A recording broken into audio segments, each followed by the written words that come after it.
So I'm coming at you with the another music vlog where I'll be talking about music. Today I wanted to talk about Pink Floyd. Specifically, I wanted to talk about their 1971 album, Metal, which is actually my favorite Pink Floyd album.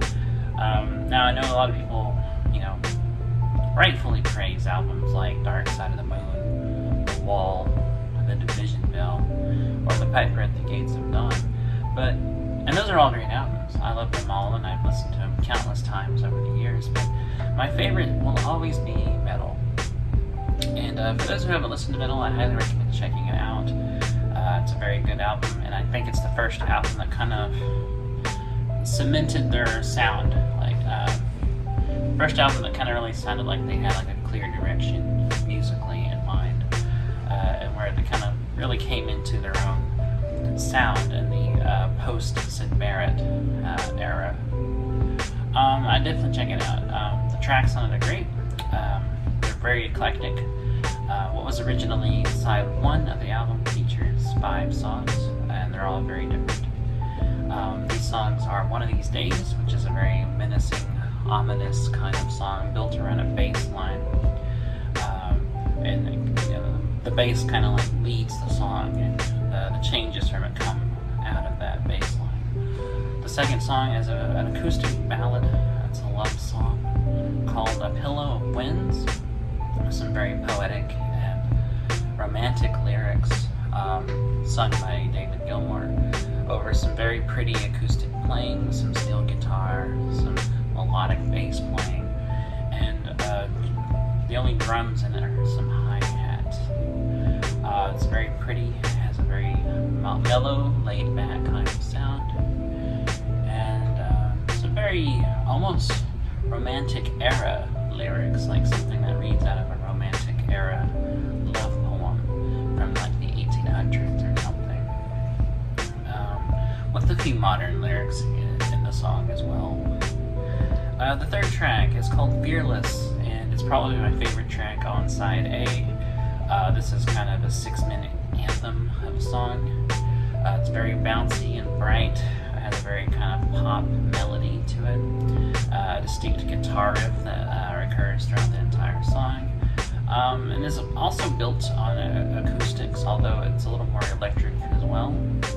And it has some very clever and catchy lyrics, and just a very catchy melody to it. And it's just 2 verses, but there's a lot going on in these verses. It seems to be a song about just embracing yourself,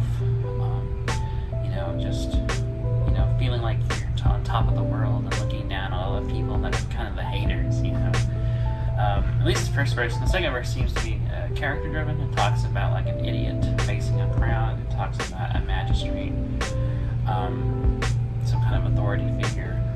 And it ends with the sounds of a crowd at a football rally singing "You'll Never Walk Alone," which is a very interesting and somehow very fitting ending to the song. It complements the main song pretty well, having this crossfade at the end where you hear the sounds steadily growing louder of the crowd, and then they start breaking into the song "You'll Never Walk Alone."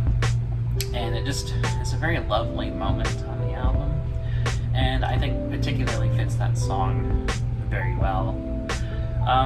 Definitely my favorite track off the side 1 of the album. Following that, we have a jazzy little number called Santa Fe. This is a Roger Waters penned song. It's also an acoustic song. It's an acoustic jazz tune. It's very laid back sounding, very catchy.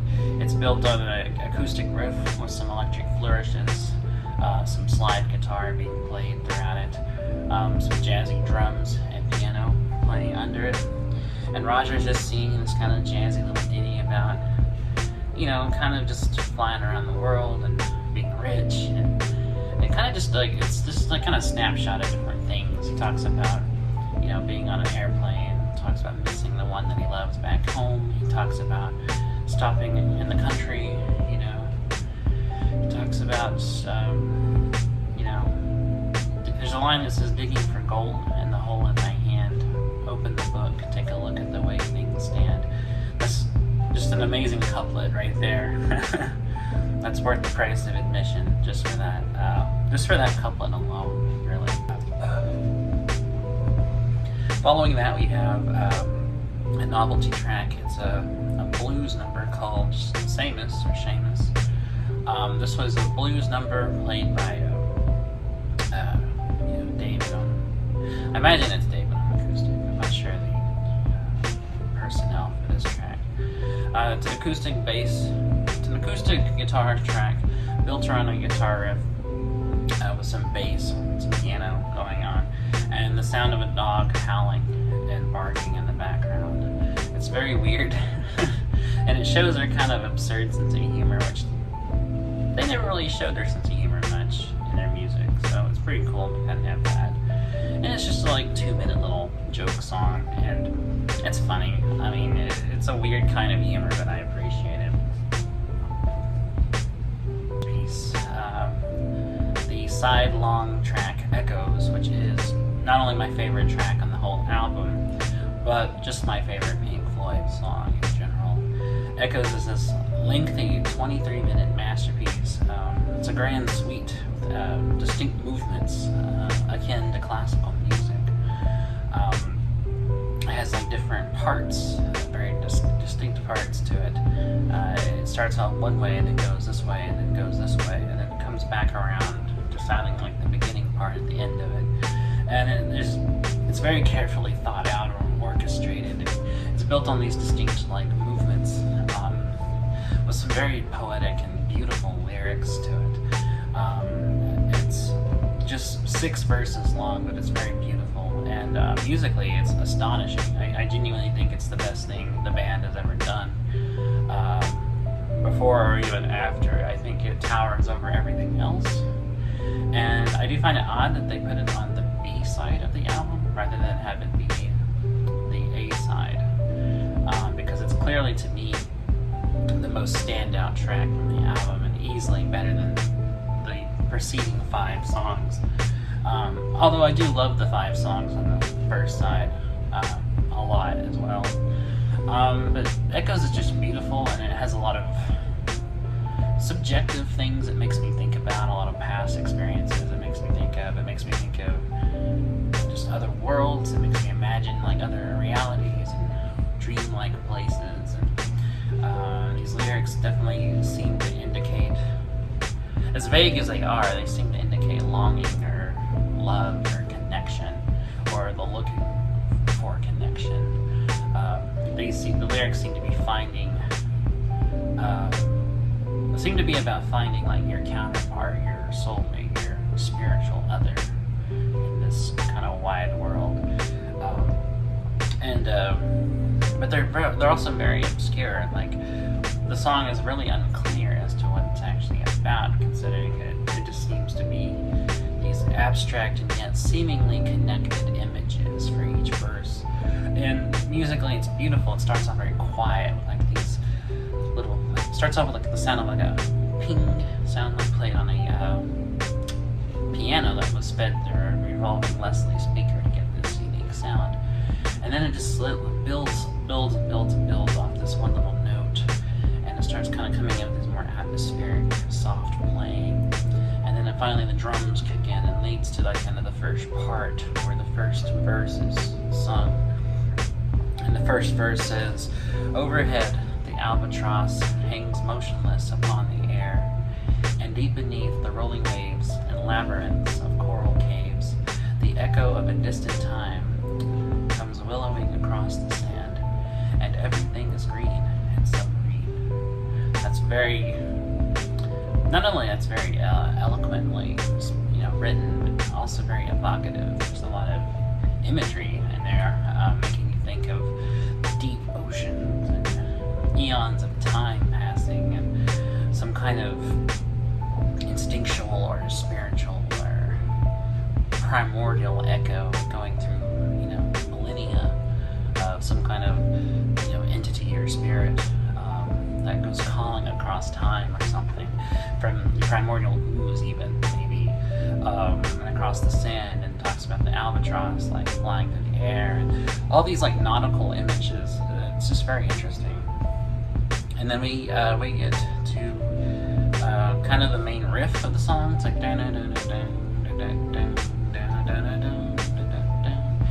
and that leads us into verse 2 that says, strangers passing on the street, by chance two separate glances meet, and I am you, and what I see is me. And third verse is, and do I take you by the hand, and help me understand the best I can.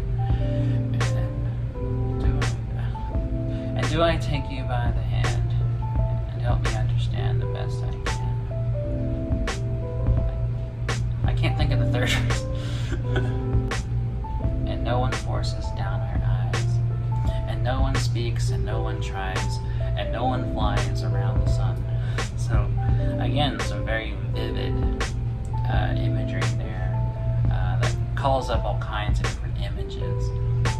So after this, we after the main part's over, this first kind of movement of the piece is over, we get into this funky breakdown part. It's very much built on a bass riff with like them just jamming and improvising around this. It's a very, very funky bass line. And then, David's doing like these, wailing like electric guitar like leads over it. Rick's playing like these funky like organ, lots of flourishes and fills on top of it. Mason's keeping up this like funky like hi-hat driven drum part with it. And they're just kind of like playing off of each other in the extraordinarily, fantastic way they do.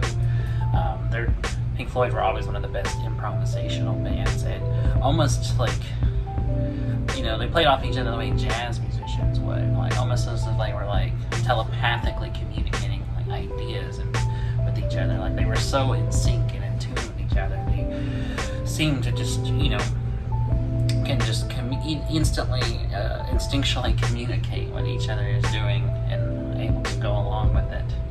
So this funky part leads into a crossfade into the middle of the track, which features this very quiet, almost eerie part with lots of drones and the sound of like howling wind and some very eerie, kind of creepy guitar parts where that sounds kind of like screams, like wails, like some kind of keening, like wailing entity or something, or a dolphin screaming or something. It's very eerie and kind of nightmarish even, and just the way it sounds, and it's very quiet, and there's lots of droning like sounds. It's like ooh kind of thing going on, and then there's like a lot of quiet organ under all of it. And then this crossfades into kind of a build-up part, building up to a musical climax. So when that kind of fades out, the crossfades into like this quiet organ part. That's kind of like playing these kind of slow building chords, and then this guitar riff like kind of fades in, and it's like playing this kind of like riff. It's like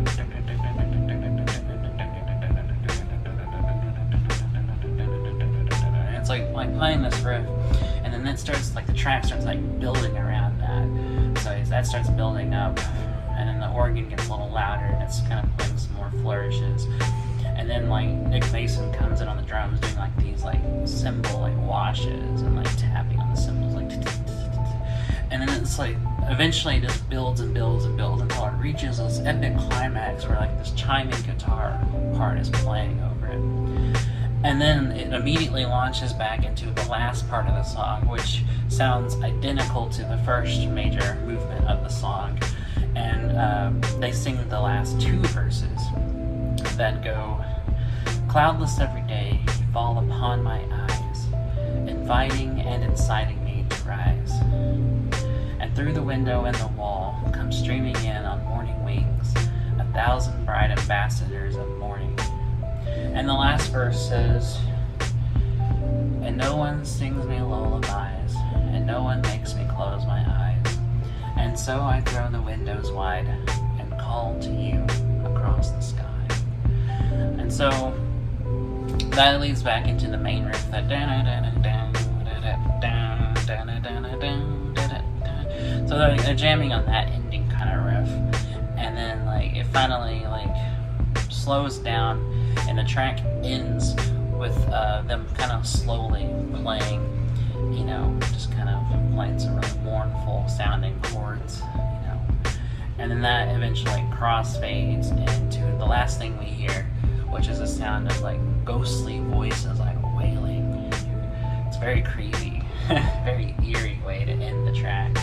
And it sounds like it sounds like when you think of like a ghost, like in a cartoon, sound like whoa. It sounds like that, and then that fades out, and that's the end of the song.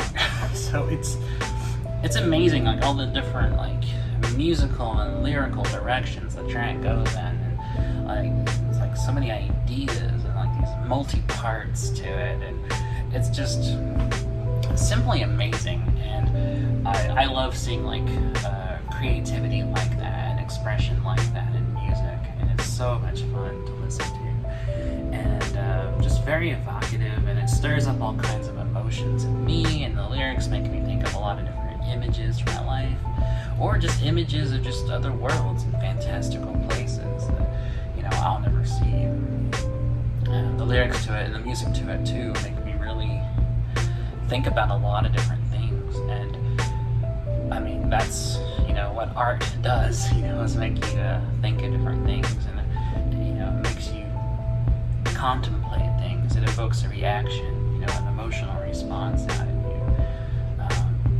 You know, because art, you know, art isn't something that just happens to you. You know, it's an active give and take between artist and audience, or listener, or reader, or, you know, there's a mutual participation going on. And this is clearly, you know, an example of that, of, you know, what really good music does to a listener. And that's just why it's my favorite. Not only that, but I just think it's just genuinely a perfect album from start to finish. From the very first opening of side A, which starts off with the sound of howling wind, to the very last fade out of echoes with the creepy, ghostly voices kind of like layered upon each other, fading out. And yeah, if you haven't heard it, definitely check it out. It's available on any like streaming platform, as well as just on YouTube. Even the band's official YouTube channel has every track from the album available. So no excuse, go listen to Metal by Pink Floyd. It's an amazing album. You won't be disappointed. And if you have listened to it, what did you think? Did you love it? Did you hate it? Did you think it was mediocre? Were you kind of meh on it? Let me know. I really want to hear what other people think about this album. And if you're unfamiliar with Pink Floyd, it's a good place to start. It's a good entry into their music, and kind of a good idea of what a majority of the music kind of sounds like. Although, with the caveat of they were very eclectic and did a lot of kind of music in different moods and tones. But anyways, that's it. I just wanted to talk about metal, talk about why I love the tracks, especially Echoes, and I hope y'all go listen to it. So, until I see you next time, take care, eat your vegetables, drink plenty of water, read good books, and listen to good music.